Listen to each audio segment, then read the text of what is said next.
Nakupenda sana Alex. Samahani kaka, kadi yako imezuiliwa kufanya malipo. Nini? Hapana, haiwezekani. Labda umekosea, tafadhali jaribu tena. Mungu wangu, nimekwisha. Ni nini Alex? Cha usiku, nimepoteza kampuni yangu na pia nimepoteza pesa zangu zote. Tafadhali naomba unisaidie kulipa hii bili. Haiwezekani, siwezi kulipa bili wakati wewe ndio unaipaswa kulipa. Jamani, naomba mtambue kuwa kama hamtamlipa hii bili, nitalazimika kuwaita polisi. Tafadhali madam, mimi sihusiki kwenye hili. Mkamateni huyu aliyeagiza chakula na vinywaji kwa sababu yeye ndio aliyenialika hapa. Lakini si mlikula pamoja? Hata kama tulikula pamoja, nimesema silipi. Mwambieni aliyeagiza alipe. Cha usiku. Okay, acha niwaite polisi. Hapana, usiwaite, nitalipa mimi. Kwa nini? Okay, kama utalipa wewe sawa. Samahani sana kwa hili. Hii saa gharama yake ni mara 10 ya hii bili. Itakusaidia kurudisha pesa zako. Asante sana na kwa heri. Steve, nisaidie tafadhali. Nakutegemea sana. Wewe ndo rafiki yangu wa karibu Steve. Alex, uko sawa? Naonekana niko sawa. Yaani nimekunywa chupa 2 za champagne ya gharama, chakula cha gharama kubwa na sina hata pesa ya teksi ya kunirudisha nyumbani. Ngoja nikusaidie. Japo siwezi kukupa pesa, lakini naweza kukupa lift mpaka nyumbani kwako. Kwa kweli utakuwa umenisaidia sana. Mungu akubariki. Ni nini kinaendelea hapa nyumbani kwangu? Nyumba yako imetaifishwa, hivyo unatakiwa kuondoka. Siendi mahali popote. Hapa ni kwangu na nitaishi hapa milele. Labda nikutaarifu tu kuwa ukijaribu kuingia ndani tunakukamata. Sawa, nipo tayari. Si mnataka kunikamata? Nikamateni. Hapana, mwacheni, huyo ana hasira tu. Cha usiku. Afisa, huyu mwanamke anafanya nini hapa? Kasema yeye ni mchumba wako na amekuja hapa kuchukua vitu vyake. Huyo sio mchumba wangu. Nini? Tafadhali afisa, huyu mwanamke alikudanganya, mimi ndiye mchumba wake. Ni kweli Alex? Ndiyo, ni kweli. Okay, samahani cha usiku.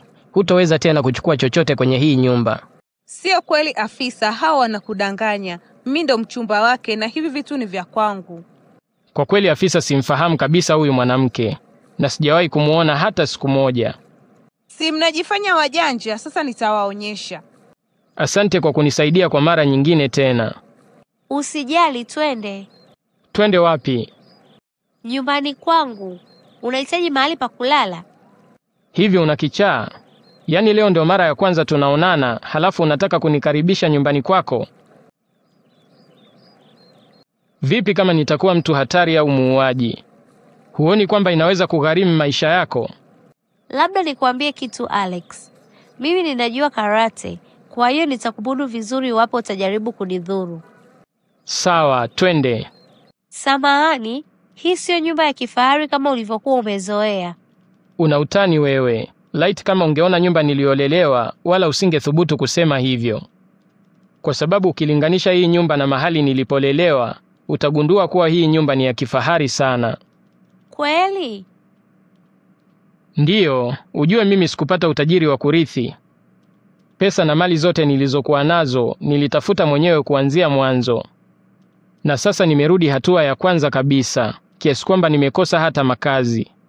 Usijali, unaweza kuishi hapa. Lakini, kwa nini unanisaidia kiasi hiki? Ninajua tu jinsi unavyojisikia kuwa mpweke bila pesa. Ukiwa umeanza tena hatua ya kwanza kwenye maisha yako, ndio maana nimeamua kukusaidia.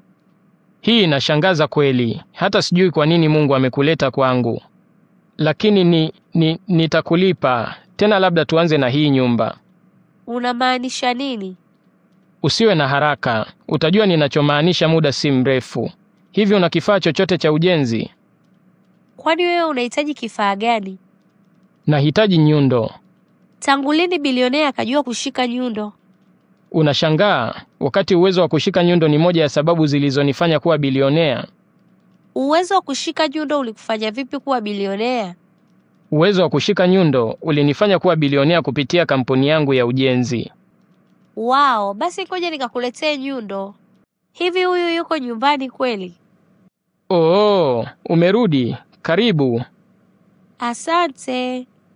Vipi, umepapenda? Wao, nimepapenda sana. Umepata wapi pesa za kubadilisha nyumba kiasi hiki? Ilinibidi nikakusanye madeni kwa watu baadhi ninaowadai. Alex, kwa nini unafanya hivi? Wakati hiyo pesa ingekusaidia angalau kuanzisha biashara ndogo. Usijali Malaika, nimefanya hivi ili kukushukuru kwa wema ulionifanyia. Alex, haupaswi kufanya haya yote katika wakati huu mgumu unaopitia. Sawa, nimekuelewa, lakini mimi nimefanya tu kama sehemu ya kuonyesha shukrani zangu kwako. Hivi una hata rafiki mmoja anayeweza kukusaidia? Nilikuwa na rafiki anayeitwa Steve, na alikuwa rafiki yangu wa karibu sana. Lakini aliniacha kama watu wengine wote baada ya kupoteza mali na pesa zangu.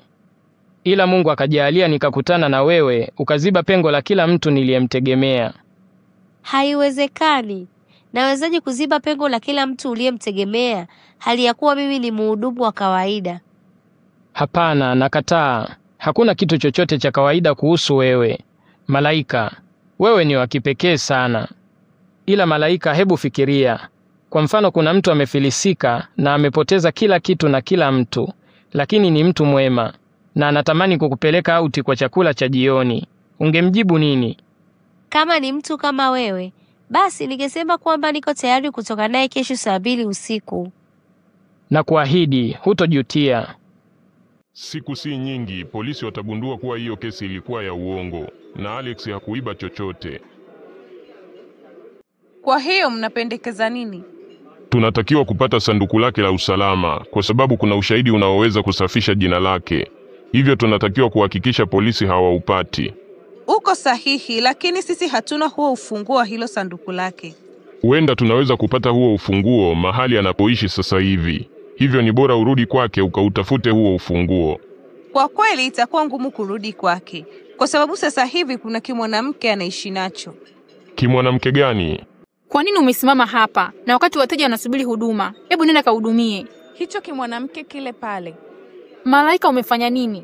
Sijafanya chochote bosi. We mjinga, ni bora ufunge huo mdomo wako ili uwe salama. Steve, cha usiku, mnafanya nini hapa? Hawa ndio walokutegea ili ufilisiwe. Na sasa wanatafuta ufunguo wa sanduku lako, maana kuna ushahidi ambao unaweza kuthibitisha kuwa kesi uliopewa ni ya uongo. Nyamaza wewe mwanamke. Steve, ni bora ufunge huo mdomo wako kabla sijakufanya kitu kibaya. Utanifanya nini maskini kama wewe? Unafikiri bado ukiongea mara moja tu nitakunyenyekea kama zamani? Steve, wala sijali kuhusu hayo yote. Nimeshakubali nimepoteza kila kitu. Sasa nawatazama nyinyi mkipoteza kila kitu zaidi ya ilivyokuwa kwangu. Mungu awasaidie. Steve, nisubiri tafadhali. Achana na mimi. Nani analipa hii bili tena? Mimi ndo nitalipa hiyo bili bosi. Wewe tena. Naona siku hizi umekuwa ukifanya kazi kwa uzembe. Nadhani ni bora ukatafute kazi sehemu nyingine. Malaika, naomba unisamehe. Najua mimi ndio sababu ya wewe kupoteza kazi yako. Lakini wewe ndio uliopoteza zaidi. Umepoteza mabilioni ya fedha na pia umepoteza ufunguo wa sanduku ambao unaweza kukusaidia kurudisha mali zako. Ni kweli nimepoteza mabilioni ya fedha, lakini funguo nilikupa wewe. Ulinipa ufunguo lini? Mbona sikumbuki? Unakumbuka ile saa niliyokupa ile siku ulionisaidia kulipa bili?